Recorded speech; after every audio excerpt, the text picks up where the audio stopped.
জয় শ্রীরাম। আজ আপনারা যদি এই ভিডিওতে এসে থাকেন তাহলে একটা কথা বলি, আপনার জীবনে কি কখনো এমন মুহূর্ত আসেনি যখন মনে হয়েছে সব কিছু হারিয়ে গেছে, কিন্তু তবু একটা অদৃশ্য শক্তি আপনাকে বলেছে চলো উঠে দাঁড়াও। আজ রামনবমীর এই পবিত্র দিনে আমরা সেই অদৃশ্য শক্তির নাম নেব, শ্রী রামচন্দ্র। তিনি শুধু অযোধ্যার রাজপুত্র নন, তিনি ধর্মের প্রতিমূর্তি, তিনি আমাদের প্রত্যেকের হৃদয়ের রাজা। কল্পনা করুন এক রাজপুত্র যিনি সিংহাসন ছেড়ে বনবাসে গিয়েছিলেন, স্ত্রীকে হারিয়েছিলেন, কিন্তু কখনো ধর্ম থেকে এক চুলও সরেননি।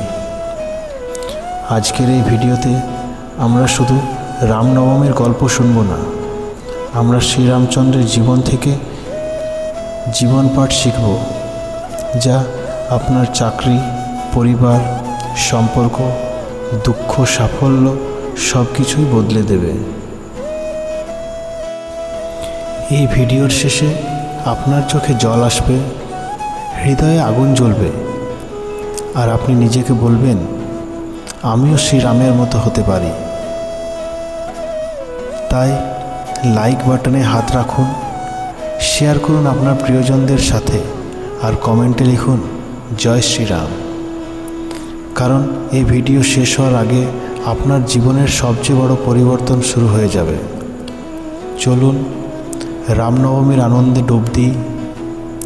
জয় শ্রীরাম, জয় শ্রীরাম, জয় শ্রীরাম। আজ আমরা যে দিনের কথা বলছি সেটা শুধু একটা তিথি নয়, সেটা হলো ধর্মের জন্মদিন। রামনবমী মানে শ্রীরামচন্দ্রের জন্মদিন। চৈত্র মাসের শুক্লপক্ষের নবমী তিথিতে, যখন সূর্য মেষ রাশিতে এবং চন্দ্র কন্যা রাশিতে, সেই শুভক্ষণে অযোধ্যার রাজপ্রাসাদে জন্ম নিয়েছিলেন ভগবান বিষ্ণুর সপ্তম অবতার। কিন্তু কেন এই জন্ম? কেন তিনি মানুষ হয়ে এলেন? রামায়ণ বলে ত্রেতাযুগে রাক্ষসরাজ রাবণের অত্যাচারে পৃথিবী ভারাক্রান্ত হয়েছিল। দেবতারা বিষ্ণুর কাছে আবেদন করলেন। বিষ্ণু বললেন আমি মানুষ হয়ে জন্ম নেব, কারণ মানুষের ধর্মই সবচেয়ে বড় অস্ত্র। আর সেই জন্মের দিনটাই রামনবমী। আজকের দিনে লক্ষ লক্ষ মানুষ উপবাস করে, রামলীলা দেখে, ভজন গায়। বাংলায়, অযোধ্যায়, দক্ষিণে সব জায়গায় একই আনন্দ। কিন্তু প্রিয় দর্শক, আপনি কি জানেন এই দিন শুধু উৎসবের নয়, এটা আপনার জীবনের রিসেট বাটন। যখন আপনি সকালে উঠে রামের নাম নেন, তখন আপনার মনের সব নেগেটিভিটি দূর হয়ে যায়। বিজ্ঞানও বলে ধ্যান, প্রার্থনা মানসিক স্বাস্থ্য ভালো করে। রামনবমীর এই দিনে যদি আপনি শ্রীরামের একটা গুণও গ্রহণ করেন, তাহলে আপনার জীবন সোনায় মোড়া হয়ে যাবে। শ্রীরামচন্দ্র জন্ম নিয়েছিলেন ধর্ম প্রতিষ্ঠার জন্য। আপনি কেন জন্ম নিয়েছেন? আপনার জীবনের উদ্দেশ্য কী? এই প্রশ্নটা আজ নিজেকে করুন। বাল্মীকি রামায়ণের বালকাণ্ডে বলা হয়েছে রাজা দশরথের 3 রানী, কৌশল্যা, কৈকেয়ী ও সুমিত্রা। দশরথের কোনো সন্তান ছিল না। তিনি পুত্রেষ্টি যজ্ঞ করলেন। ঋষি সিংহ মুনি যজ্ঞ পরিচালনা করলেন। যজ্ঞের আগুন থেকে এক দেবপুরুষ উঠে এসে দশরথকে এক পাত্র পায়েস প্রদান করলেন। দশরথ সেই পায়েস 3 রানীকে ভাগ করে দিলেন। কৌশল্যা পেলেন অর্ধেক, কৈকেয়ী 1/4, সুমিত্রা বাকি অংশ। কিছুদিন পর কৌশল্যার গর্ভে জন্ম নিলেন চৈত্র শুক্ল নবমীতে মধ্যাহ্নকালে শ্রীরামচন্দ্র। ঠিক সেই সময় সুমিত্রার গর্ভে লক্ষ্মণ ও শত্রুঘ্ন, কইকেয়ীর গর্ভে ভরত জন্ম নিলেন। 4 ভাইয়ের জন্ম একসাথে, কিন্তু রাম ছিলেন সবার বড়। রামের জন্মের সময় আকাশ থেকে দেবতারা ফুল বৃষ্টি করলেন, গন্ধর্বরা গান গাইলেন, অপ্সরারা নাচলেন। অযোধ্যা নগরী আনন্দে মেতে উঠল। রামের শৈশব ছিল অপূর্ব। তিনি ছিলেন পদ্মের মতো, তার হাসি ছিল মধুর, সবাইকে আকর্ষণ করতেন। বাল্মীকি বলেছেন, রাম রাজীব লোচন। আসুন রামনবমীর পুজো পদ্ধতি বিষয়ে কিছু আলোচনা করা যাক। সকালে স্নান করে শুদ্ধ হয়ে রাম, সীতা, লক্ষ্মণ, হনুমানের ছবি সাজান, সামনে দীপ জ্বালান, ধূপ ধুনো দিন। রামের ছবিতে ফুল, তুলসী, বেলপাতা অর্পণ করুন। তারপর জয় শ্রীরাম মন্ত্র 108 বার জপ করুন। পায়েস, ফল, মিষ্টি নৈবেদ্য দিন। আরতি করুন শ্রীরামচন্দ্র কৃপালু ভজমন গেয়ে। সন্ধ্যায় রামায়ণ পাঠ করুন। দর্শকবৃন্দ, আজ রামনবমীর এই শুভ তিথিতে আপনি যদি এই ভিডিওটি দেখছেন, তাহলে বুঝবেন ঈশ্বর আপনার সহায় আছেন। ছোট্ট রাম যখন হাঁটতে শিখলেন, তখন পুরো প্রাসাদ আনন্দে ভরে গেল। রাজা দশরথ ছেলেকে কোলে নিয়ে ঘুরতেন, কৌশল্যা মা গান গেয়ে ঘুম পাড়াতেন। কিন্তু এই শিশু সাধারণ ছিলেন না, তার মধ্যে ছিল অলৌকিক শক্তি। শ্রীরামচন্দ্রের শিক্ষা গ্রহণের পর বিশ্বামিত্র মুনি শ্রীরামচন্দ্রকে নিয়ে যেতে এলেন তার সাথে, কারণ রাক্ষসদের উপদ্রবে সমগ্র পৃথিবী বিপর্যস্ত হয়ে গিয়েছিল। প্রথমেই বধ করলেন তাড়কা নামের এক রাক্ষসীকে।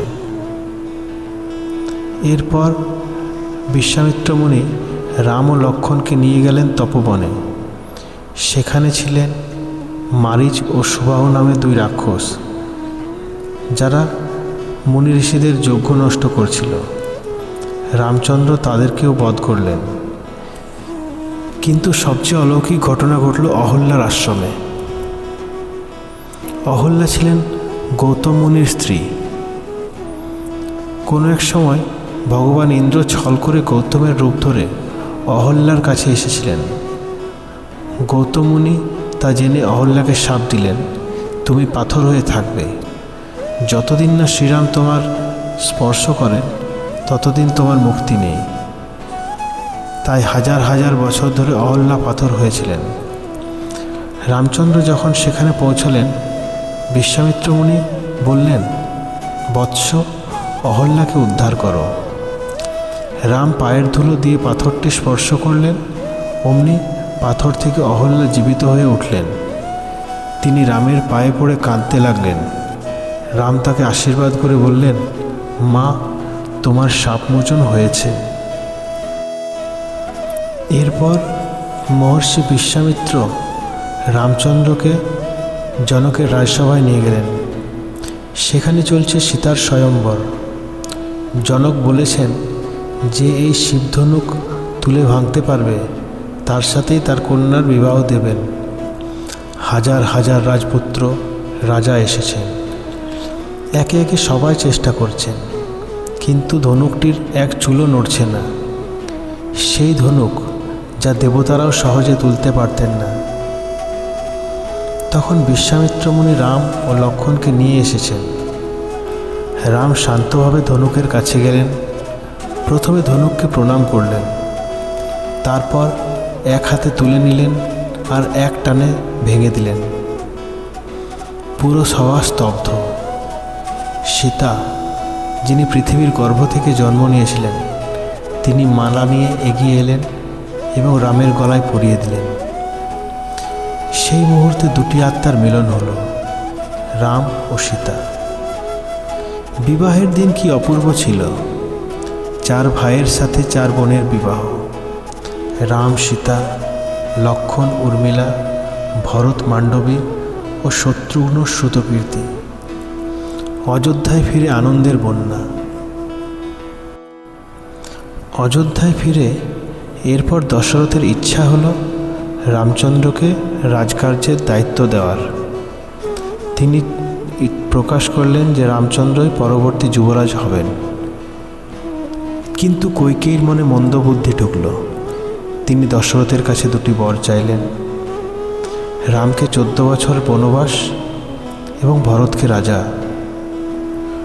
দশরথ শোকে মূর্ছিত, কিন্তু রাম, তিনি শুনে হাসলেন, বললেন, পিতার প্রতিজ্ঞা রক্ষা করা আমার ধর্ম, আমি আজই বনে যাব। সীতা ও লক্ষ্মণ সাথে যেতে চাইলেন। রাম বললেন, সীতা, তুমি প্রাসাদে থাকো। সীতা উত্তর দিলেন, যেখানে রাম সেখানে আমি, বোন আমার কাছে প্রাসাদ। লক্ষ্মণও বললেন, দাদা, আমি তোমার ছায়া হয়ে থাকব। এই ত্যাগ দেখে দেবতারাও অশ্রু ফেলেছিলেন। রাম বনবাসে গেলেন, কিন্তু তার মুখে হাসি সর্বদা বিরাজ করেছিলেন। রাম, লক্ষ্মণ, সীতা তিনজনই গাছের ছালের বস্ত্র পরলেন এবং বনবাসের উদ্দেশ্যে রওনা হলেন। রাতের অন্ধকারে তারা চুপি চুপি গঙ্গা পার হয়ে গেলেন। গুহরাজা তাদের আতিথ্য দিলেন। পরের দিন সকালে, প্রথম দিনের বনবাস। রাম, সীতা, লক্ষ্মণ পায়ে হেঁটে চলেছেন। পায়ে কাঁটা বিঁধছে, শরীরে ঘাম, কিন্তু রামের মুখে হাসি। তিনি সীতাকে বললেন, দেখো সীতা, এই বন কত সুন্দর, ফুল ফুটেছে, পাখি গাইছে। এখানে কোনো রাজনীতি নেই, শুধু প্রকৃতির সৌন্দর্য। তারা চিত্রকূট পাহাড়ের কাছে পৌঁছলেন। ভরদ্বাজ মুনির আশ্রম। মুনি বললেন, এখানে থাকো, চিত্রকূট অতি মনোরম। রাম রাজি হলেন। লক্ষ্মণ কুটির বানালেন, পাতা, ডাল, মাটি দিয়ে। সীতা ফুল তুলে সাজালেন। প্রথম রাত, তিনজনে পাতার বিছানায় শুয়ে আছেন। রাম বলছেন, আজ আমাদের প্রথম দিন, কোনো অভিমান নেই, পিতার আজ্ঞা পালন করছি, এটাই আমার সুখ। সীতা বললেন, প্রভু, আপনার সাথে থাকালে কাটা ফুলের মতো লাগে। লক্ষ্মণ জেগে পাহারা দিচ্ছেন।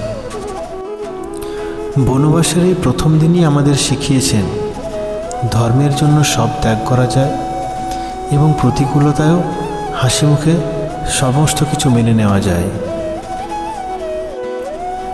চিত্রকূট পাহাড়ে তাদের বনবাস খুব ভালোভাবেই চলতে লাগলো।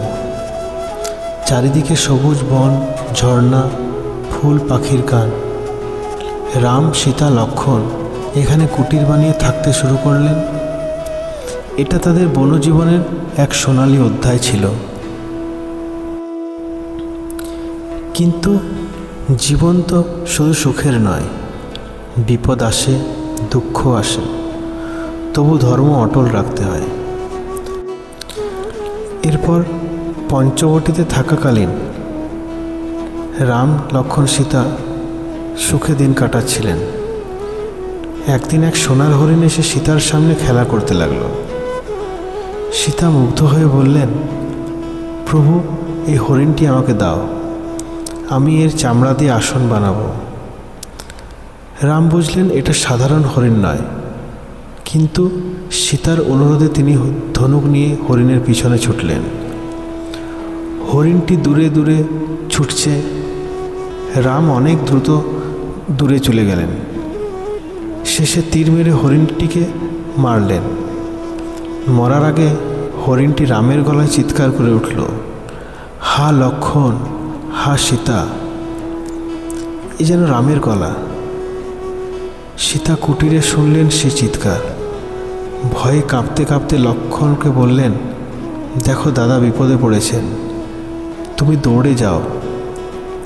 লক্ষ্মণ বললেন, দাদা অজেয়, এটা ছলনা হতে পারে, আমি এখানে পাহারা দিচ্ছি। কিন্তু সীতা রেগে গিয়ে কড়া কথা বললেন। লক্ষ্মণ মনে কষ্ট পেয়ে রামের খোঁজে গেলেন। তখনই এক সন্ন্যাসীর বেশে রাবণ এসে দাঁড়ালেন। তিনি সীতার রূপ দেখে মুগ্ধ। সীতাকে অনেক লোভ দেখালেন। রাবণ সন্ন্যাসীর বেশ ছেড়ে নিজের বিশাল রূপ দেখালেন। সীতাকে জোর করে তুলে নিয়ে পুষ্প বিমানে চড়লেন। সীতা চিৎকার করতে লাগলেন, হা রাম, হা লক্ষ্মণ। এরপর তিনি গাছের পাতা গয়না ছুঁড়ে ফেলতে লাগলেন যাতে রাম তাকে খুঁজে পায়। পথে জটায়ু পাখি রাবণকে আটকাতে গেলেন, কিন্তু রাবণ জটায়ুকে কেটে ফেললেন। জটায়ু মরার আগে রামকে বলে গেলেন, রাবণ সীতাকে লঙ্কায় নিয়ে গেছে। এরপর রাম ও লক্ষ্মণ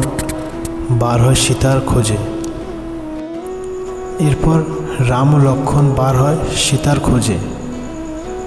ঋষ্যমুখ পর্বতে সুগ্রীবের সাথে দেখা হয়। জানতে পারে সুগ্রীব লুকিয়ে আছেন তার ভাই বালি তাকে রাজ্য থেকে তাড়িয়ে দিয়েছে বলে, এবং স্ত্রী রুমাকেও কেড়ে নিয়েছে। সুগ্রীব দুই অস্ত্রধারী দেখে প্রথমে ভয় পেয়েছিলেন। তিনি হনুমানজিকে বলেছিলেন, তুমি সন্ন্যাসীর বেশে গিয়ে জিজ্ঞাসা করো এরা কারা। হনুমানজি সুন্দর সন্ন্যাসীর রূপ ধরে রাম লক্ষ্মণের কাছে গেলেন। তিনি বিনয়ের সাথে জিজ্ঞাসা করলেন, আপনারা কে, এই বনে কেন এসেছেন? লক্ষ্মণ সব কথা বললেন। রামের পরিচয়, সীতাহরণ এবং সীতার খোঁজেই তারা বার হয়েছেন। হনুমানজি শুনে আনন্দিত হলেন। তিনি বুঝলেন এরা সাধারণ নন। তিনিও নিজের আসল রূপ দেখালেন। তারপর রাম ও লক্ষ্মণকে কাঁধে করে নিয়ে সুগ্রীবের কাছে গেলেন। সুগ্রীব রামকে দেখে বললেন তার দুঃখের কথা। রাম বললেন, তোমার ভাই বালিকে আমি হত্যা করব, তোমাকে আমি রাজা করব, তুমি আমার সীতার খোঁজ করো। দুজনে আগুন সাক্ষী হয়ে মিত্রতার শপথ নিলেন। রাম ও সুগ্রীবকে আলিঙ্গন করলেন। এই মুহূর্ত থেকে হনুমান শ্রীরামচন্দ্রের ভক্ত হয়ে গেলেন চিরকালের জন্য। তিনি বললেন, প্রভু, আমি আপনার দাস, যা বলবেন তাই করব। সুগ্রীব তার বানর সেনা নিয়ে সীতার খোঁজে দক্ষিণ দিকে যাত্রা করলেন।